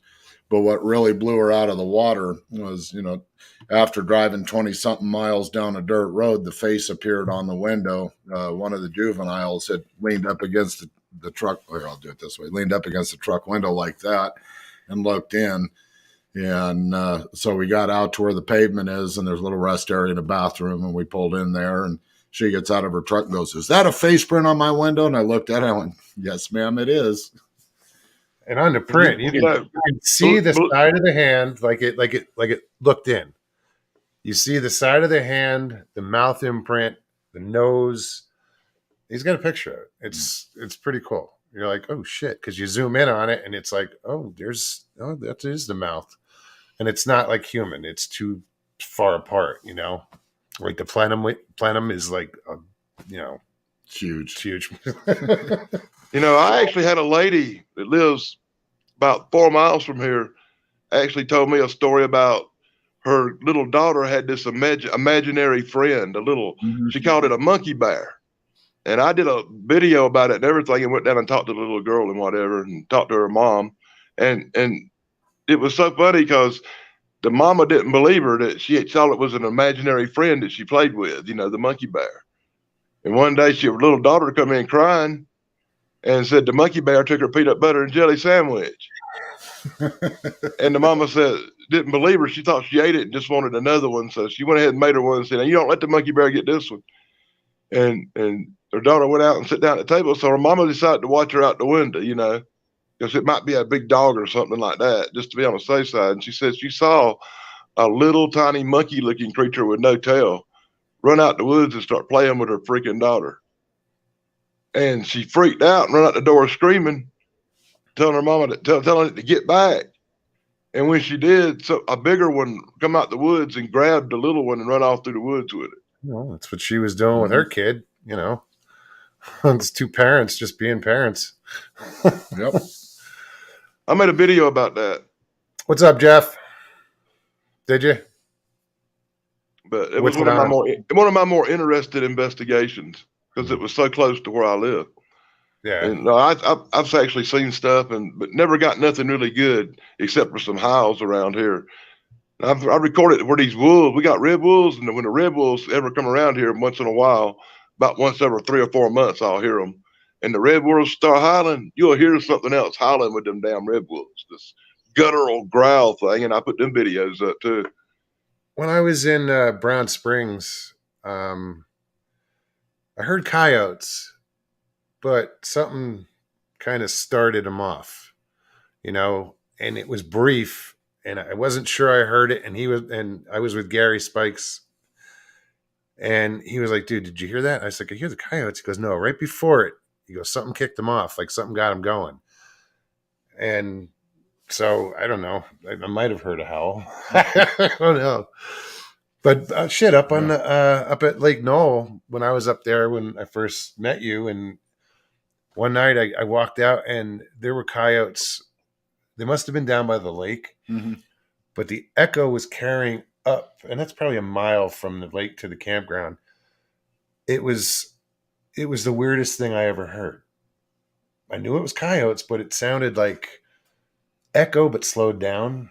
It was bizarre. I was like, I even asked my dad. I was like, "You hearing this?" He's like, "Yeah, they're coyotes." I'm just like, "No, listen," because they woke him up, or I woke him up going out to listen to it. But yeah, that weird shit. There's lots of weird shit in this world. Believe me, I've experienced a little bit the last day or so myself. I've only experienced some, I'm always up for more. Later on, after the show or something, I'll have to let you listen to the screaming lady yelling for help, and there was no one around. And then I got another one where there's,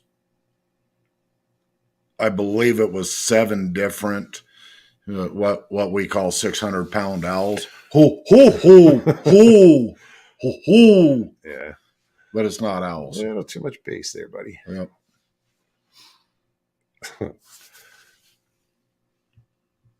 So, Moggs, after the show, I recommend you go to my channel, the Daily Dan blog, and pull up my video called Polysquatch. Polysquatch? Polysquatch. Polysquatch. Yeah, only fans of your channel will get that. Mr. Lee, do your job. That's where you pull a link up of that video I just talked about and put it in the chat. For you uneducated mods. And he wants me to make him a mod. I didn't say that. Hint, the fucking hint. It's that Tourette's, man. I'm sorry. I don't have Tourette's. I just like to curse. Yeah, I do say bad stuff. I'm sorry. I got a good excuse tonight if I say something fucked up. Oops, say like that.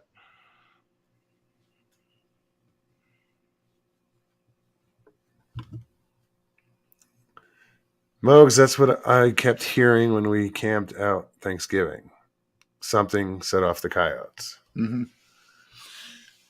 See, I'm not the only one that shit happens to. Red wolves and the coyotes howl. Things howl with them out of some kind of animal instinct. Wouldn't you call it, Arizona? A primal instinct that makes them howl with them. Well, my best example of that was I was at my Squatch camp location, and this is why I bought the audio recorder.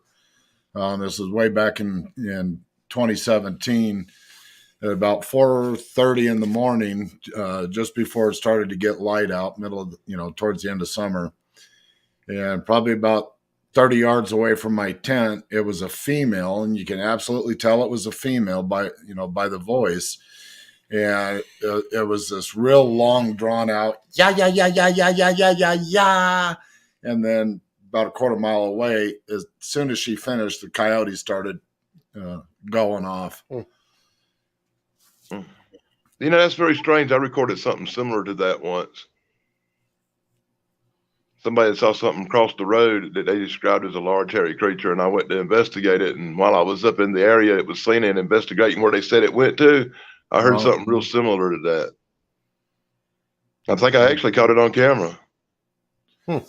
Yeah, I wish I would have gotten that one on audio, but I didn't. That's the whole reason I bought the audio recorder, and the stuff I've got on audio. Russ has listened to some of it, and it's interesting. I don't call nothing I got evidence. I call it interesting stuff to check out. Yeah. because I'm never 100% sure of anything anymore. Just listening to Joe and his paranoia and everybody and their negativity, I'm so fucking skeptical of my own stuff, and everybody else is just pathetic. Yeah, you have to be. You have to be a healthy skeptic is. I got a comment I always make in every video. Let me know what you think in the comments below. I want your opinion. I'm just showing you what the fuck I found. I did an investigation. Somebody said they saw something. This is what I found. I'm documenting what they said. I'm not giving much of my own opinion too much, I don't think. If I say something looks like a footprint, it looks like a fucking footprint to me. If I say something like, this is what I'm seeing, this is what I'm seeing, because Jen says, from my porch one night, I heard two whooping back and forth. I whooped to see what would happen, and they were silent about 10 minutes, and then they started back up. One had stayed, and one had moved farther away. Huh.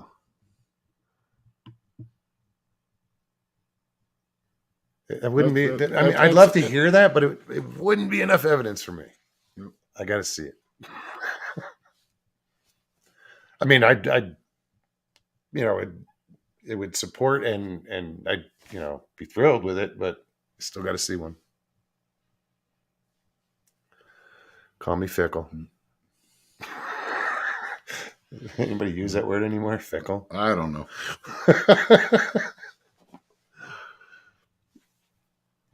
Well, what are we at? 37, almost 20 minutes left. Well, coming up on almost 9,000 hours out in the field in 4.5 years, 8 daytime sightings, and I can't even count how many nighttime sightings I've had. Yeah, but your sightings are weird, man. No, I'm talking full figure. Really? Yeah.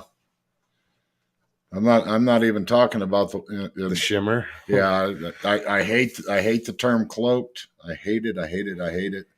But you have to admit, with all the evidence points to them having some kind of ability to chameleon-like hide themselves. Oh, absolutely. They have some kind of. I'm not saying it's no supernatural ability, and I'm not saying these fuckers cloak, but it's been from what I've seen and what I've heard from hundreds and hundreds of people I've talked to. They have some kind of ability to be gone, to suddenly blend right into the woods. Well, the best example I can give of that is I was at Hilltop, and it was about 4:30 in the afternoon, and I was sitting there. I was out there by myself. Probably 2/3 of the time I'm out, I'm by myself, and I hear a branch break, and I kind of look over in the area where it was at, and it's group of trees that we call the Ardennes forest because it's just real dense and dark in there. And I'm looking and I see a figure standing in there, but I'm not really sure if I'm seeing it or not. So kind of out loud, I said, I see you. And he started rocking back and forth. And that was confirmation to me. And I said out loud, I'm walking over to you. And Russ has been up there. There's not a lot of ground clutter or anything like that. And it was kind of a straight shot, no trees in the way. So I got up. I never blinked. I never took my eye off him. And I got about 25 yards away from him, something like that. And he just vanished into thin air. Yeah. I had some. You tell me how that happens. Well, I've had a trucker who said he saw a creature running through a field on the side of the road. Mm-hmm. And he said this creature was running through this field and he was looking dead. And he told me this, looking me dead in the eyes, as serious as I'm talking to you right now. He said he saw this creature running through the field and he saw a flash of blinding light. And then it was just freaking gone. Now, he don't know if the sun caught his rear view mirror just as it made that long run to the tree line and he missed it in that split second. But he said at the speed it was going through the field and everything, there's no way, even with that blinding flash of light, it could have made it out of that field that fast.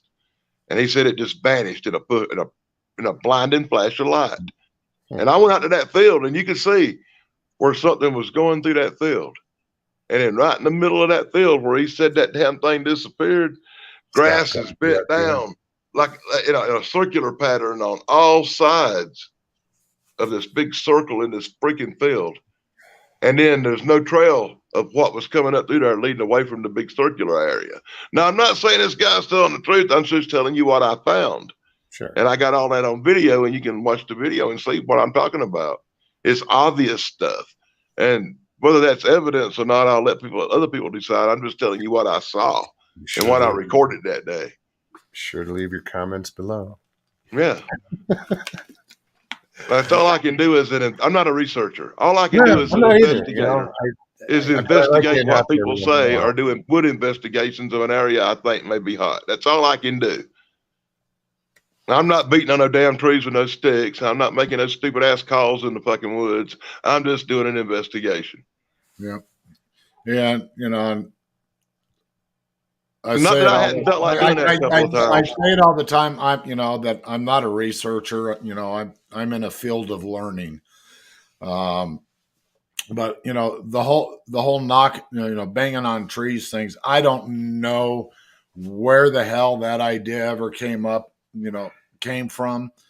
And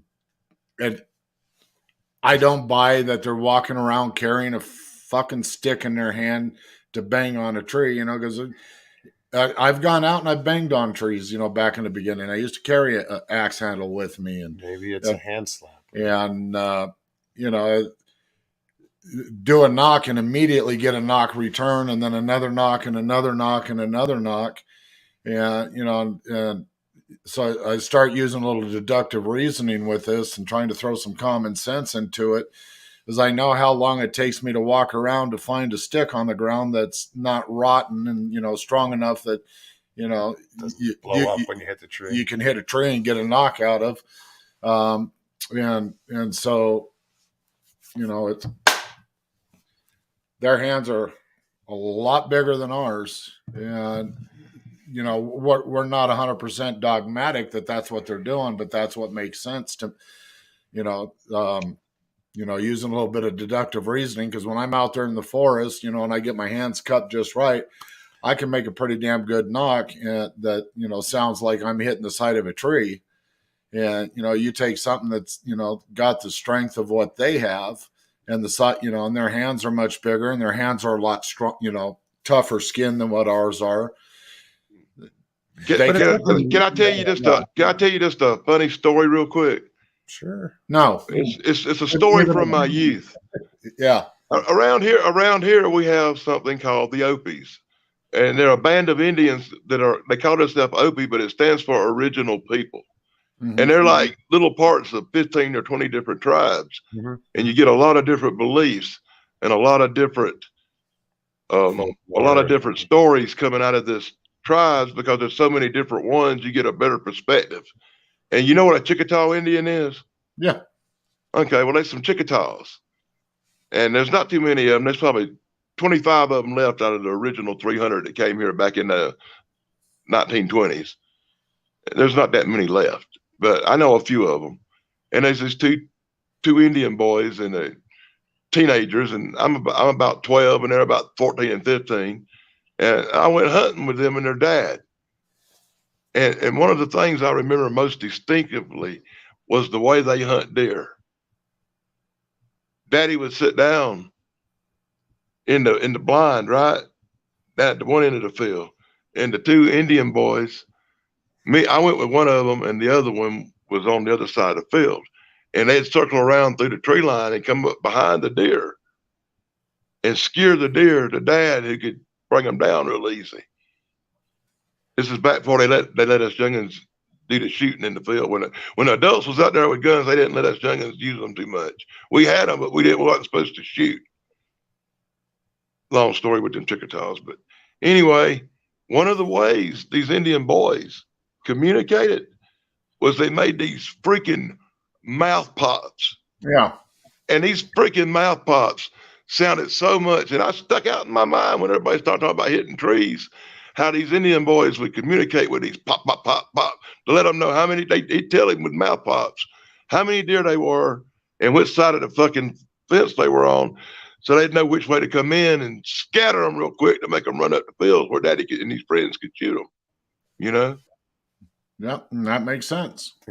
And I was thinking that in my mind, I was always thinking if a human If a human, if a 14-year-old human boy can make popping sounds with his mouth that sound like tree knocks, what kind of tree knock could a primate size 8-foot tall Bigfoot make with his mouth? It's true. Yep. I mean, that's just one of the little things I picked up from my investigations and my life, you know. Yeah, like I say, I consider myself real lucky to have Native American friends that taught me different stuff and different beliefs when I was young. Well, you know, it's funny because I mentioned him earlier. I was up on the above Sedona. I was up on the above Oak Creek Canyon, and there's at the top there's a lookout and a rest area, and you get a lot of Navajo and Hopi, and they come in. You know, they set up tables and sell their wares. And of course, I started talking to this one guy, and I brought up Bigfoot. And he's like, "Oh yeah, man, there's been sightings up here," and didn't get into it with him, but I have his business card, so I might do that though. You know, just to get those different point of views, you know, because and it was still cold out, because I think with the Navajo, you can't talk about certain things at certain times of the year. Like you can only talk about Bigfoot during the cold season, I believe. Which, you know, winter. So I that's why the only reason I brought it up, because I know they don't really talk about it otherwise.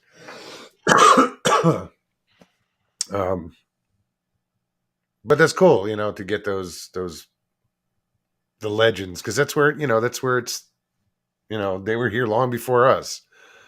As far as, you know, the Native Americans. So I listened to their stories more than, you know, Joe Hunter down the road that says he saw one. Well, you know, one of the funny things, well, I shouldn't say funny, but one of the things the Apache Indians say is that you won't see the hairy man unless he lets you. The other thing they say is the raven is the eyes of the hairy man. And that when you see the hairy man, your life will never be the same. That raven. I had a deer hunter told me he was in a tree stand and he saw this large hairy creature in the woods. He said he saw its face good enough to say it was a Sasquatch creature, a Bigfoot, for lack of a better word. That's what he said. And he said this large hairy creature had these black birds sitting on its shoulder and on its neck, pecking on it. Tick control. Yeah. And I was thinking, I saw this video once a long time ago where these black birds was on some kind of animal pecking ticks and fleas off of it. And I was thinking if they could be true what you just said, because the birds would be helping get rid of the ticks and the fleas that are prominent around here. Yeah, there's a lot of kind of a symbiotic relationship with birds and animals in that way. Like I've only ever had one guy tell me that. The water buffalo have birds that land on them, and fish do it. Shit, it's a possibility. You know. You know, I just think a creature that lived in the woods its whole life and stayed away from humans would have a more of a symbiotic relationship with some animals. Absolutely. You know, like some animals, like the wild boar and the deer, he considers that dinner. But some animals, like the birds, he might, and the squirrels, maybe he considers them friends. Well, they're great alarm. You know, they're always going off. You know, and whenever something comes around, you know, they're little alarm systems. Well, I made friends with I named the squirrel Fred. Fred's my buddy, he's my pal, and it must be a Bigfooter thing. I got little squirrels that run around here. I leave food out for, and I named them all.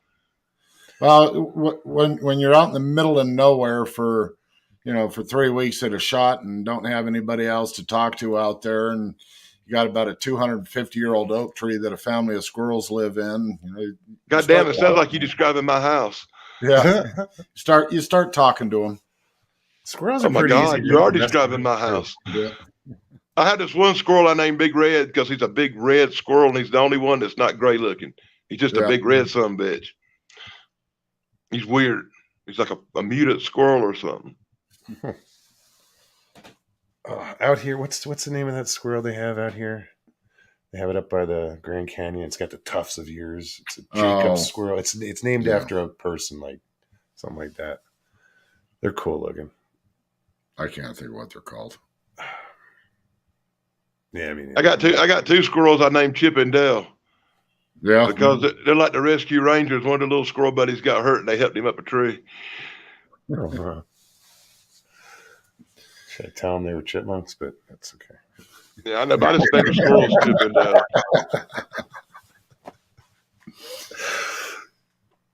Dale. Actually, the last thing I tried to domesticate. Hold on. Is it Stevie B? Have a red-tailed hawk follows me around work? Yeah, it was there today. I used to have a red-tailed hawk. Yeah, awesome birds. I tried to domesticate 2 ravens that would always come by me at work. I think I just gave them diabetes because I was feeding them donuts. Well, it's funny. They say the raven is the smartest bird there is, that they have like the intelligence of a 9-year-old. Yeah, they can use tools. Yeah. They'll use sticks and problem solve, and yeah, they're pretty intelligent. And there might be one other creature out there a little more intelligent. Just maybe one. Well, as far as in the bird family. Well, in the bird family, I'm sure that's a winner. Yeah.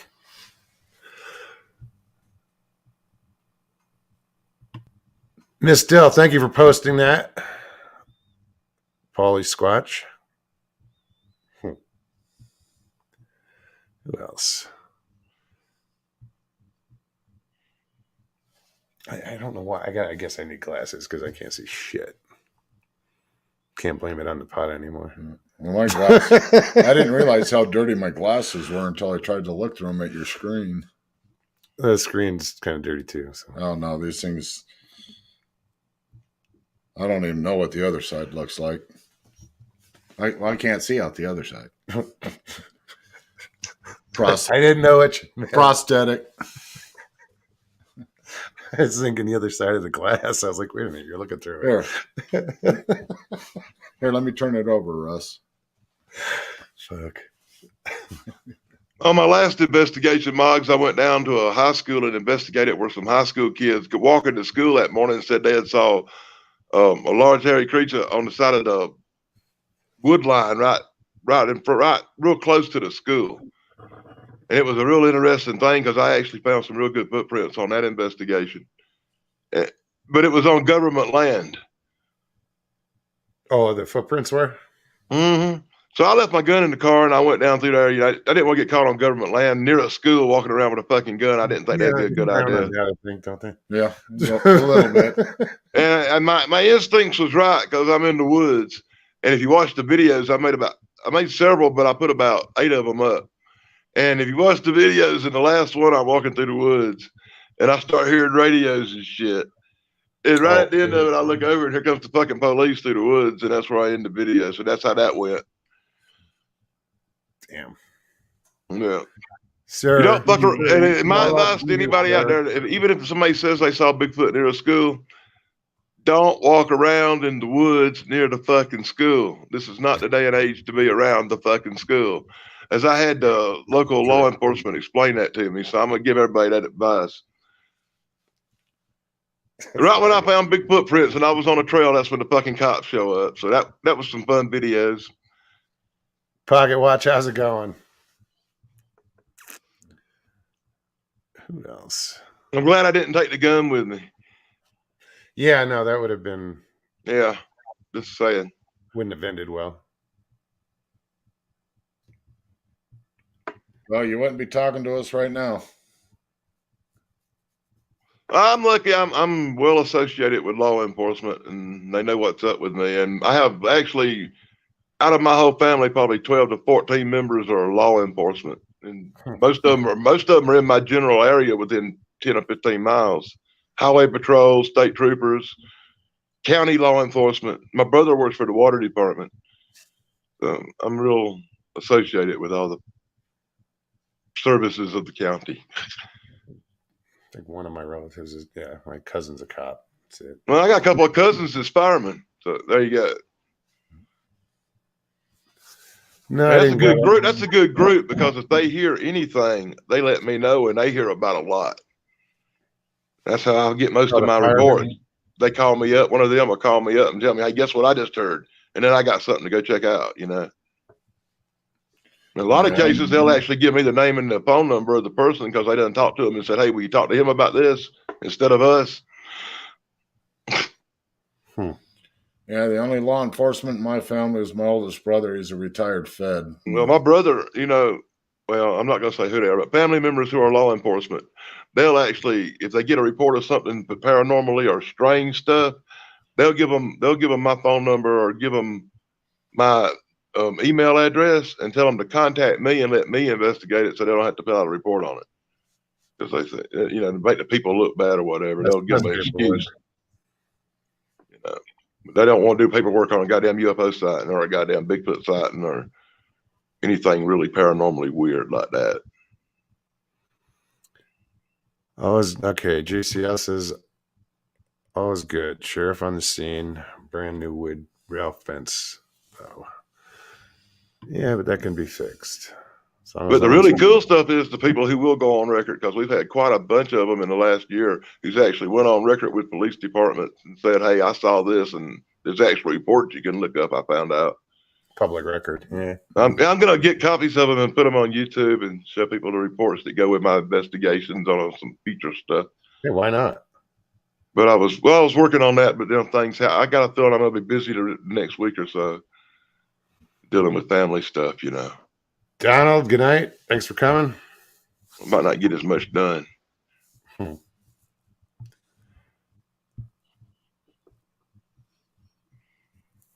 I'm sorry, guys. I'm just having trouble reading chat. Apparently, I need glasses. Anyway, man, I appreciate you having me on tonight. I think I'm going to go ahead and bail on out. It's getting close to your 2-hour mark. All right, brother. Hey, nice to finally chat with you, Dan. And prayers to you and your family. Yes, man. absolutely. And my condolences. It's been interesting. There's nothing else. Yeah. Arizona, I like you, dude. You remind me of Jeff a little bit.